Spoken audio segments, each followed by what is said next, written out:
आज हम लोग डाइजेशन एंड एब्जॉर्प्शन टॉपिक को शुरू करेंगे। डाइजेशन एंड एब्जॉर्प्शन टॉपिक में लेक्चर नंबर 1 और इसमें आज हम लोग सिर्फ बेसिक चीजों को डिस्कस करेंगे। और बेसिक में ये है कि व्हाट इज डाइजेशन। तो digestion means break down of complex micromolecule into simple और माइक्रोमोलिक्यूल। एनसीईआरटी में with respect to human being define किया डाइजेशन को। Digestion is a breakdown of complex molecule into simple molecule so that it can easily absorb from digestive canal.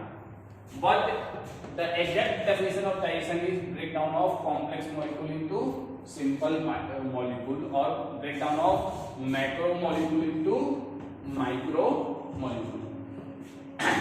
Macromolecule, for example, protein. Macromolecule, for example, polysaccharide.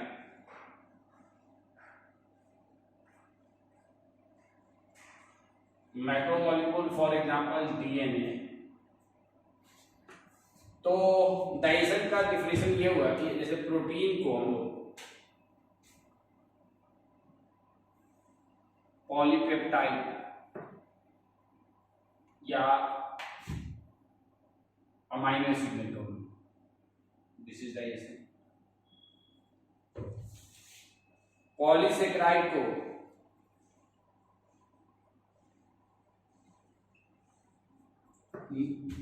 डाइसेचेराइड और मोनोसेचेराइड में तोड़ना, this is digestion.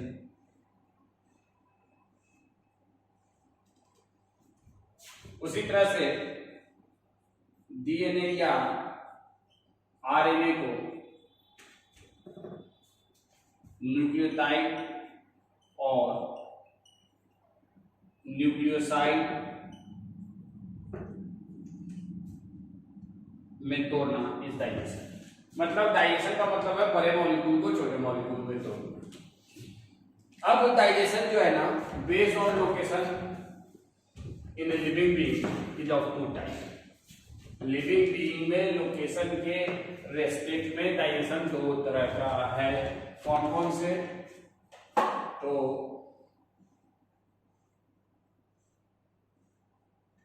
External, internal. अगर digestion body के बाहर हो रहा है तो that is known as external, और अगर बॉडी के अंदर हो रहा है तो इंटरनल। बॉडी के बाहर जैसे कि सपोज कीजिए, हाइपोथेटिकली इमेजिन कीजिए ये एक ऑर्गेनिज्म है, ये एक ऑर्गेनिज्म, और इस ऑर्गेनिज्म में ये एक कैनाल है। ये फूड पार्टिकल यहाँ पे जाता है और यहाँ पे जाके छोटे छोटे ये पॉलीसेकेराइड है या प्रोटीन या कुछ भी है, कोई भी मैक्रोमोलिक्यूल है। If it is broken down into smaller molecules then it is called as internal digestion because it takes place in the living being body. But अगर मान लीजिए सपोज कि ये एक ऑर्गेनिज्म है और इस ऑर्गेनिज्म के बाहर में ये छोटे छोटे पार्ट में टूटता है और उसके बाद ये यहाँ पे एब्जॉर्ब होता है, तो it is called as external. तो this is the example of internal, this is the example of external. तो इस डाइजेशन को हम कौन सा डाइजेशन कहेंगे? एक्सटर्नल या इंटरनल, इसको कहेंगे इंटरनल। और चूंकि ये बॉडी के बाहर रहा है तो इसको क्या कहेंगे? एक्सटर्नल। अब ये आपको देख के ही लग रहा है कि चूंकि इसमें बहुत सारे सेल्स हैं तो ये दोनों मल्टी सेलुलर ऑर्गेन का एग्जांपल है, और मल्टी सेलुलर ऑर्गेन में लोकेशन के बेसिस पे एक्सटर्नल और इंटरनल होता है। उसी तरह से अगर मान लीजिए सपोज कि ये एक यूनिसेलुलर ऑर्गेनिज्म है, ये इसका न्यूक्लियाई है, और एक फूड पार्टिकल है ये यहाँ पे। इस फूड पार्टिकल पे कोई सब्सटेंस, ये छोटे छोटे पार्टिकल में टूट जाते हैं और उसके बाद ये यहां से एब्जॉर्ब होता है, तो ये कहलाएगा एक्स्ट्रा सेलुलर डाइजेशन।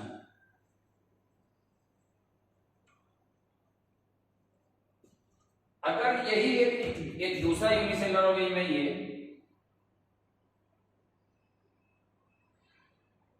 और इसमें ये फूड वैक्यूल है बनता है, और इसके अंदर ये फूड पार्टिकल आता है, और इसमें ये छोटे छोटे पार्ट में टूट जाता है। तो इसको हम कहेंगे कौन सा डाइजेशन? Intracellular digestion. कौन सा डाइजेशन कहेंगे? Intracellular digestion.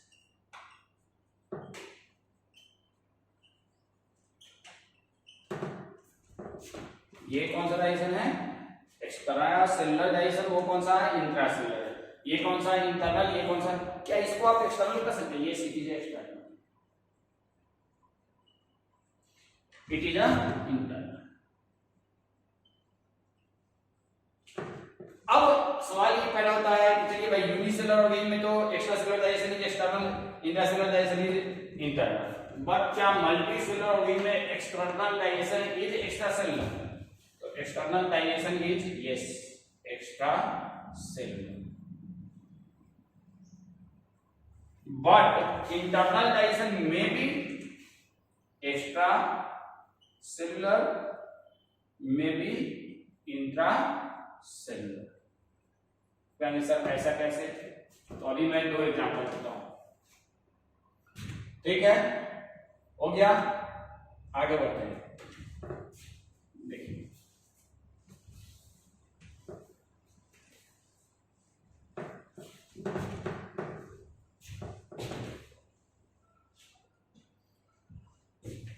हम लोगों को समझने के लिए अपने बारे में समझे तो ज्यादा अच्छा है। हम लोग अपने बारे में ही समझे तो ज्यादा अच्छा है। देखिए ये एक सपोज कीजिए, ये हम लोगों का डाइजेस्टिव कैनाल है, ठीक है? ये हम लोगों का डाइजेस्टिव कैनाल है। अब सपोज कीजिए यहाँ पे एक एग्जांपल ये लीजिए कि एक फूड पार्टिकल है। ये फूड पार्टिकल डाइजेस्टिव कैनाल के अंदर, सेल के अंदर तो नहीं है, यहाँ पे ये छोटे छोटे पार्टिकल में टूट रहा है। इसको हम क्या कहेंगे? क्योंकि ये बॉडी के अंदर तो इंटरनल हुआ, लेकिन यहाँ पे ये सेल के अंदर तो नहीं हो रहा है, ये कैनाल के अंदर हो रहा है, तो इसको हम कहेंगे इंटरनल एंड एक्स्ट्रा सेलुलर। दूसरा एग्जांपल देखिए, ये पॉलीफेरा है, आप सबको बचपन से मालूम है पॉलीफेरा। पॉलीफेरा में कैनाल सिस्टम्स होते हैं, आप सबको मालूम है, इसमें बहुत सारे कैनाल्स होते हैं। मैं कुछ कैनाल्स को दिखा दे रहा हूं।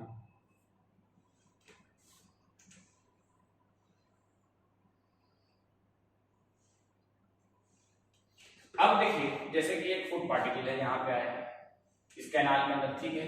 लेकिन इस कैनाल के अंदर ये ब्रेकडाउन नहीं रहा है, इस कैनाल के सराउंडिंग सेल्स है, इस सेल्स के अंदर में ये गया फूड पार्टिकल, फूड वैक्यूल के अंदर, ये इसका फूड वैक्यूल है, और इस फूड वैक्यूल के अंदर ये पार्टिकल जो है छोटे छोटे, तो ये सेल के अंदर, बॉडी के अंदर भी हो रहा है और प्लस सेल के अंदर भी। तो this is the example of internal and intra cellular. तो अभी हमने क्या देखा कि डाइजेशन जो है दो तरह का होगा। कौन कौन सा? External, internal, extra cellular, intracellular. Internal digestion में भी इंट्रासेलुलर में भी extra cellular, but external digestion is always extra cellular. In case of unicellular organism, extracellular digestion is external, intracellular digestion is internal. In case of multicellular organism, there may be external digestion, there may be internal digestion, there may be extracellular digestion, there may be intracellular. And organism showing external digestion is not necessarily showing extracellular digestion. They may show extracellular digestion, they may show intracellular. For example, in case of human being, internal digestion and extracellular. In case of polyphera, there is internal digestion, intracellular. In case of some organ like platyhelminths,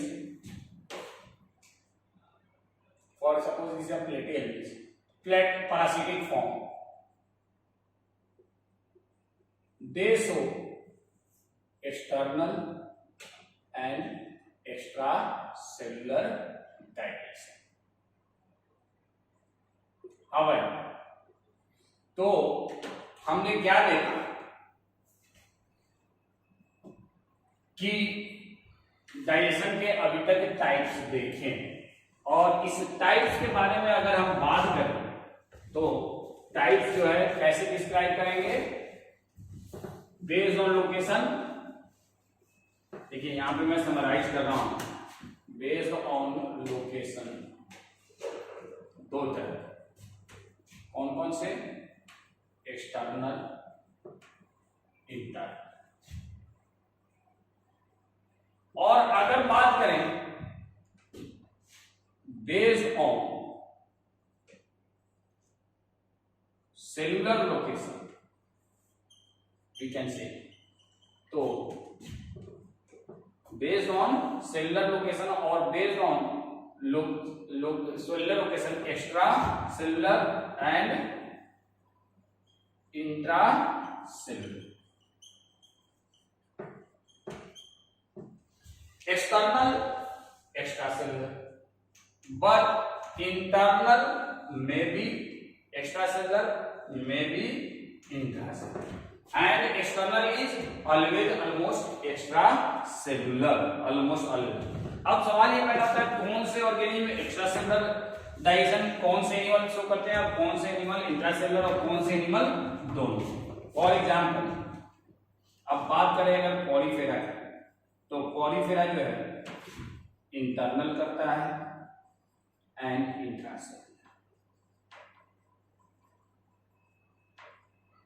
सिलंट्रेटा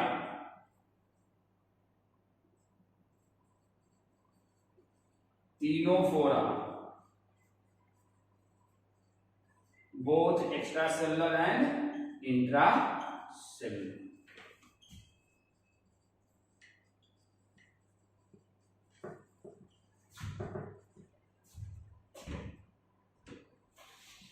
अगर बात करें हम लोग प्लैटीहेल्मिन्थ्स की, किसकी बात करें, प्लैटीहेल्मिन्थ्स की, तो प्लैटीहेल्मिन्थ्स में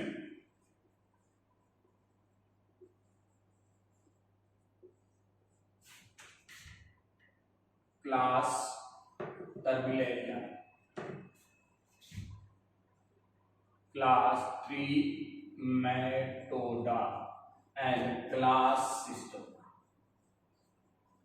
ये दोनों जो है इंटरनल एंड एक्स्ट्रासेलुलर, और ये जो है external and extracellular.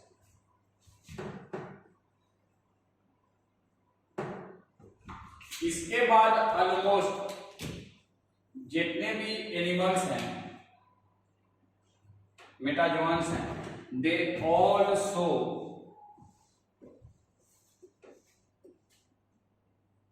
Internal and extracellular digestion.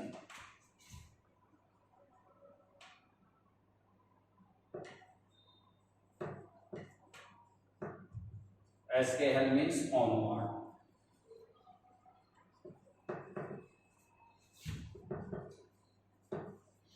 अगर बात करें प्रोटोजुअन जो कि यूनिसेलुलर एनिमल है, तो प्रोटोजुअन्स में सो एक्स्ट्रासेलुलर और इंट्रासेलुलर डिपेंड अपॉन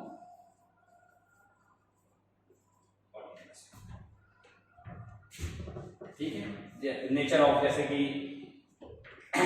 कुछ जो है बाहर में अपना एंजाइम सेक्रेट करते हैं, कुछ पैरासिटिक फॉर्म, पैथोजेनिक फॉर्म, और कुछ जो है इनगल्फ करते हैं जैसे कि अमीबा। तो हमने देख लिया डाइजेशन के टाइप। अब हम लोग बात करें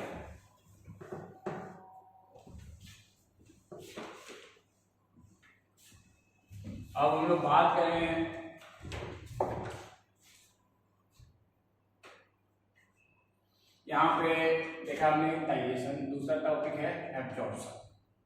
एनसीईआरटी के बुक में क्या लिखता है डाइजेशन का definition with respect to human being, तो लिखता है कि break down of complex substance into simple absorbable form। भाई मेरे, आप सबको मालूम है कि macromolecule can not be absorb from the digestive canal. For absorption, it must be broken down into micromolecule. तो ये लिटिल बिट डेफिनेशन हो गया डाइजेशन का और टाइप्स ऑफ डाइजेशन। अब अगर बात करें डाइजेस्टिव कैनाल्स की, तो डाइजेस्टिव कैनाल्स दो तरह के होते हैं, आप सबको मालूम है, इनकम्प्लीट और दूसरा कंप्लीट। जो इनकम्प्लीट है वो किसमें होता है, तो इनकम्प्लीट होता है सिलेंट्रेटा में,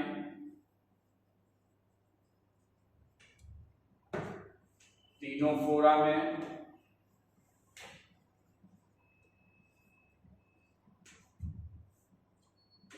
प्लेटीहेल्मिन्थ्स के कुछ क्लासेस हैं, कौन कौन से, तो आप सबको मालूम है, क्लास टर्बुलेरिया,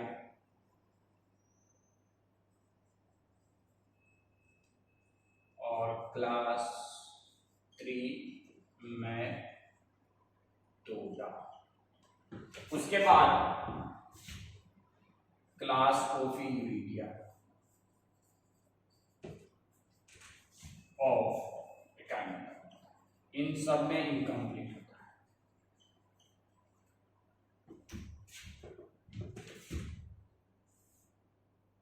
कंप्लीट किसमें होता है, तो आप एस्केहेल्मिन्थ्स ऑनवर्ड एक्सेप्ट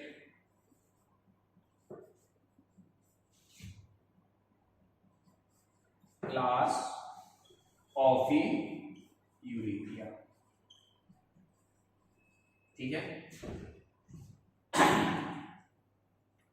अब एब्सेंट भी होता है, एब्सेंट किसमें होता है, तो एब्सेंट जो होता है डाइजेस्टिव कैनाल वो होता है पॉलीफेरा में,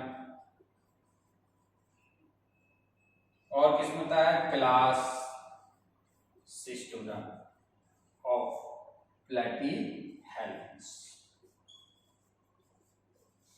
ठीक है। इनमें ये एब्सेंट होता है। इतनी बात हो गई। अब डाइजेस्टिव कैनाल प्रेजेंट और एब्सेंट का मतलब तो आपको समझ में आ रहा होगा। प्रेजेंट है और दो तरह का है, इनकम्प्लीट, कंप्लीट। इनकम्प्लीट में only one opening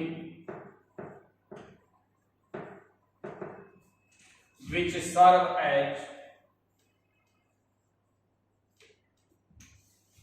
both anus and mouth. Separate opening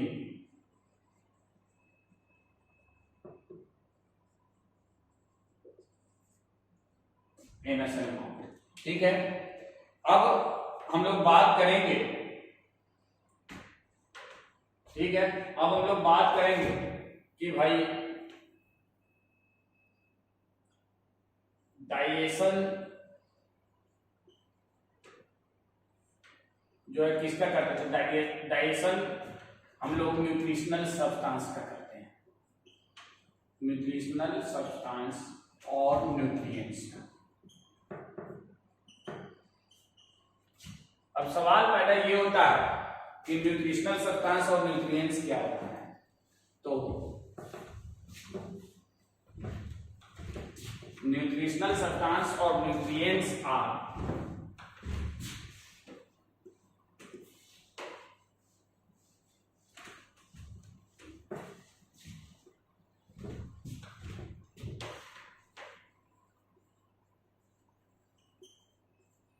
substances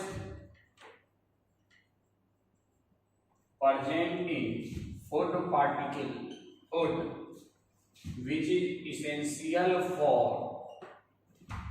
is essential for giving energy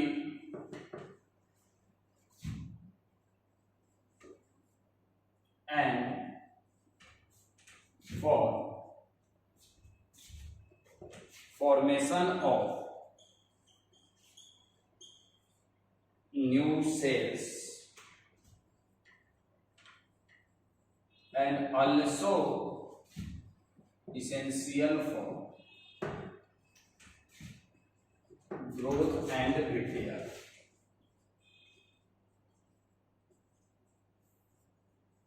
तो भाई न्यूट्रिएंट्स क्या है? Nutrients are the substances present in food which is essential for giving and for formation of new cells and also essential for growth and repair. अब एक term आप सबने सुन रखा होगा, nutrition. What is the meaning of nutrition? तो nutrition means intake of or process of acquiring nutrients or mode of procurement of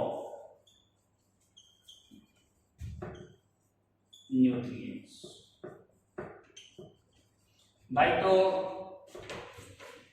इसको आप कहते हो न्यूट्रिशन.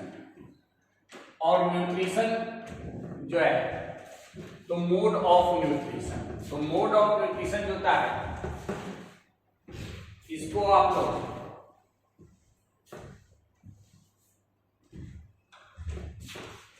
इतने हेडिंग में पढ़ सकते हो. सबसे पहला होलोजोइक न्यूट्रिशन, दूसरा सैप्रोजोइक न्यूट्रिशन, तीसरा parasitic nutrition and fourth symbiotic nutrition और फिफ्थ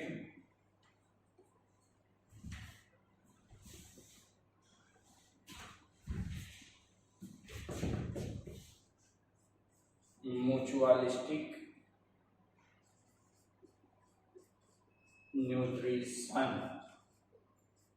और सिक्स्थ कमेंसलिज्म. लेकिन अगर आप देखें तो इन सब में प्रोसेस ऑफ इनटेक ऑलमोस्ट एक जैसा है. किसका? न्यूट्रिएंट्स का. और इसमें अलग है. Process is different.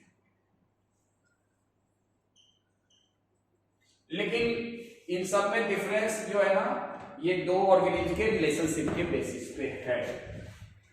बात करते हैं होलोजोइक की. तो होलोजोइक में मेन चीज ये है जो याद रखना है वो याद रखना है engulfment of nutrients. Engulfment of nutrients. और holozoic nutrition shown by both unicellular or animals and multicellular animals.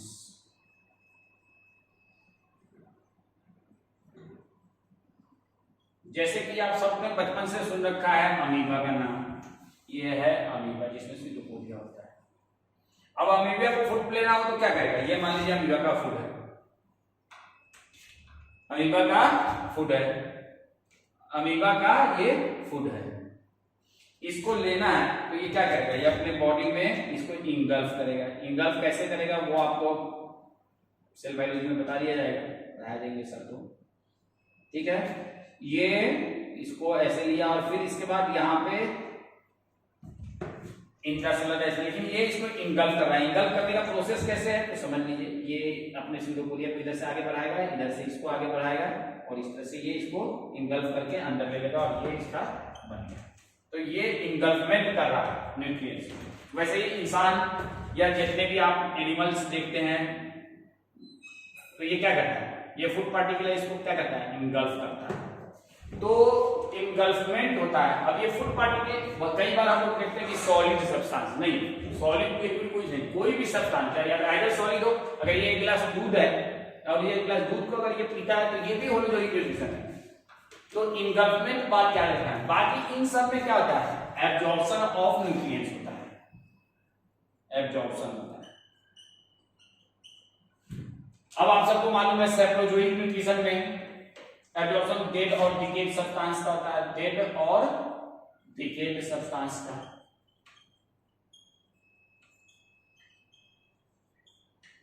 Parasitic nutrition में जो पैरासाइट्स एब्जॉर्ब न्यूट्रिएंट्स फ्रॉम